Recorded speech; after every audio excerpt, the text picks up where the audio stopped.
What's good, YouTube?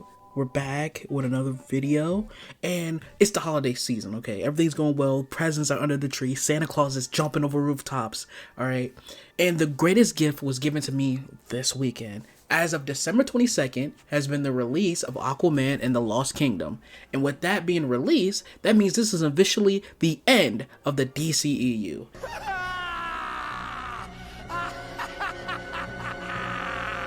That dumpster fire is finally put out of his misery. Old Yeller is behind the barn and shot.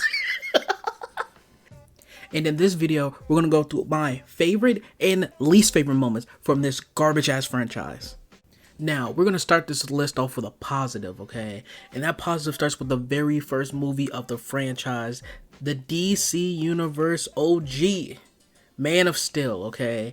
And now there's a lot of problems with this movie, but the one thing that isn't a problem is Superman's flying. That is the coolest shit that I've ever seen in a movie. Alright, I always thought that flying or Superman flying in general is the coolest fucking superhero power, like ability ever. Like if you had to pick between flight and invisibility or super speed and flight, give me flight any day of the week. The fact that you can defy gravity and zip somewhere full speed, and the fact that Zack Snyder made it where it's like a sonic boom happens when Superman does it is the coolest fucking thing. All right, I geek out. I swear, I don't like Man of Steel. I swear to you, I don't. But when he flies, I be bricked up. I ain't gonna lie to you. I ain't gonna lie. Can I not lie? Can I tell the truth? I'm gonna tell the truth. I'm gonna tell the truth. Gas, okay? Fucking crack rock. Shout out to Frank Ocean, bro. I don't geek out about much, but good flying scenes is my shit. Now that we got through the positives of the flying and the visual aspects, we have to get to the negatives, okay? And one of the biggest fucking issues of this universe, why the fuck would you kill Superman in his second fucking movie? Someone explain that one, because people was defending this fucking dog shit decision. I never thought in the day of my life that the second, you know what's crazy? When that happened, people didn't give a fuck about Superman because they was doing this dark, gloomy shit where like he's depressing and he's moping most of the fucking time, right? And so when he fucking died, no one gave a shit, okay? And someone dropped a post that was like, we care more about the Ant dying from Ant-Man than fucking Superman. That's how poorly written it was. That was one of the dumbest fucking mistakes they ever did. Because they bring him right back to the next movie. Technically, if you really want to think about it, they kill Superman off, then immediately bring him back the next fucking movie. Are you shitting me?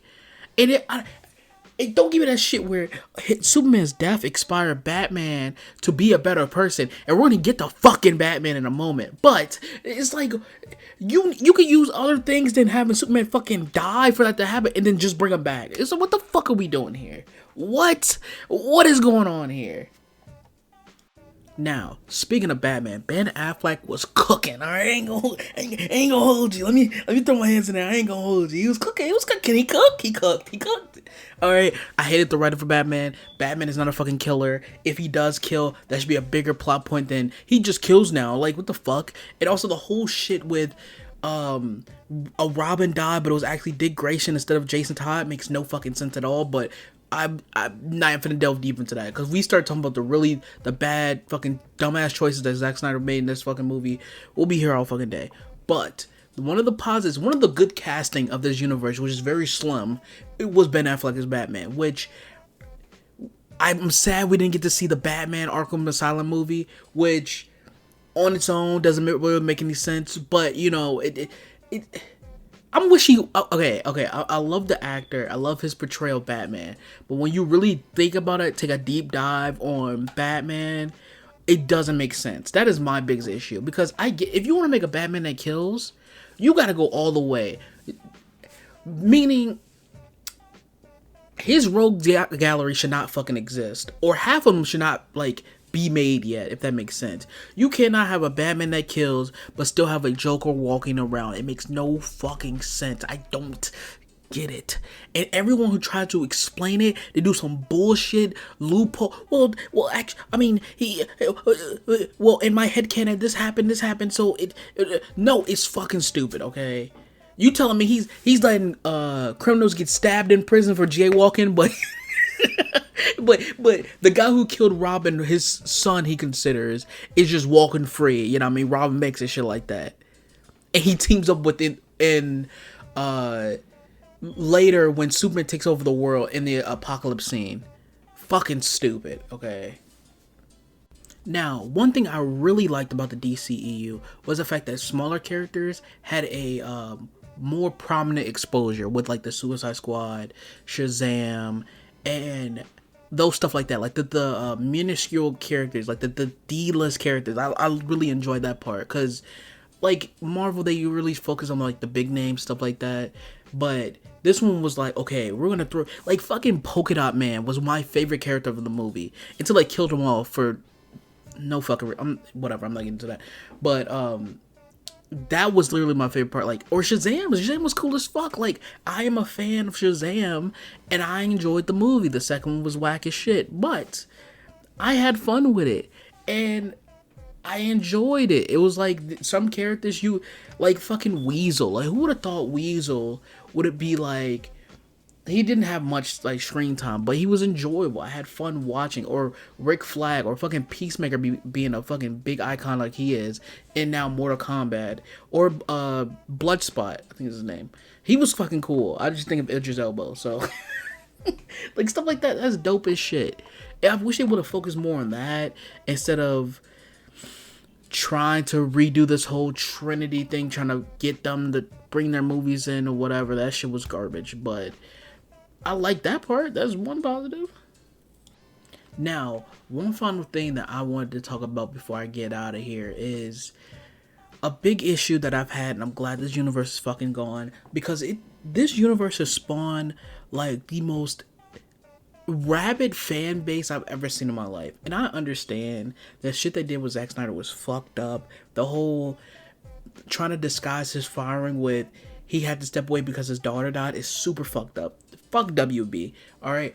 But this whole thing where everyone who is not adamantly supporting Zack Snyder getting harassed and sent death threats is the most unhinged shit I've ever seen in my life. It's so crazy. Like, if you go on Twitter and the James Gunn gets hate because they gave him the keys to reboot the DCEU, which was gonna get rebooted anyway because the DCEU wasn't making no fucking money. But people are blind. It's like, you know what? DC should sell the rights to their franchise to Netflix so Zack Snyder can make his universe. You know how fucking insane of a statement that is? And now, ever since the Snyder Cut has been released, and I talked about it earlier with the whole thing where he's revealing his movie, but it turns out more shit is still missing, and it left shit off the table. It's like, bro, is it really a cut? David Ayer has been trying to get the Suicide Squad cut out for years. This motherfucker is in prison, begging, kicking, pleading for his life, wondering how the fuck Zack Snyder did it. Somebody tell me! Do you hear me? Somebody tell me how he did it! I have to know! I have to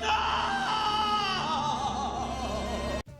And listen, I get it. When someone spends their livelihood getting to the professional stage of filmmaking and they make a movie that they really like and the studio comes in and fucks it over, I get it. I understand. Okay, obviously I haven't been in that level, but you know what I mean? Like, someone coming in and fucking with your cooking and saying you're a bad cook is fucking crazy. Like, I understand. But bro, not David Ayer, because David Ayer's kind of gotten over it, but the face who's still sitting there begging for it, like, it's never gonna happen. I'm sorry. It's never gonna happen. Zack Snyder is lucky he got his shit out because they wanted to promote HBO Max. It's fucking over. Joe over. What's the fucking meme? It's over. It's done with, okay? Shit's done. It's gone. And honestly, another thing that I fucking hated is Warner Brothers ineptitude, okay? They don't know what the fuck they want to do. They keep fucking with the studios and the directors, bro. Holy fuck. Most of the problems could have been avoided. Most of the problems in this fucking universe could have been avoided if Warner Brothers just chilled the fuck out for once. Would just calm down and be like, hey, You know what, Zach? We chose you to carry our universe. We gonna let you cook, okay? We gonna give you a few movies to cook, and if it don't go the right fucking way, then we step in, okay? They stepped in on the second fucking movie. Bruh. Like, imagine someone say, hey, I need you to cater this dinner for me, alright? After you make the first dish, they're like, you know what? Let me give you input on every dish afterwards. Like, bro, do you want me to fucking cook or not? Y'all cook then. At this point, like, god damn. And they tried to cook and they fucked it up with Justice League, okay? The definitive cuts, the 4-hour cuts will all be avoided if Warner Brothers just chilled the fuck out. And they refuse to because they want to be a Marvel so fucking badly. Now they're gonna be bankrupt. Now Superman Legacy, the whole budget is gonna be on bubblegum and shoestrings. That's what the whole fucking budget is gonna be. Cause Warner Bros. Don't know what the fuck they're doing over there. Okay. I say let James Gunn cook, okay? If Superman Legacy flops, if Creature Commandos flops, if he just wants everything to be centered around about him and his friends, and they're making a fucking basically short film type fucking movies, I don't know, with him and his homies with DCEU as the fucking background, then we step in. But I think he is competent enough to at least give him a fucking chance. WB, chill the fuck out. Oh my god. And thanks for watching. If you like the content, please hit the like button, subscribe, and share. Tell your friends. And tell me down below what you think the DCU should do differently from DCEU. And what was your favorite moments from the Snyderverse. Thank you, and have a nice rest of your day.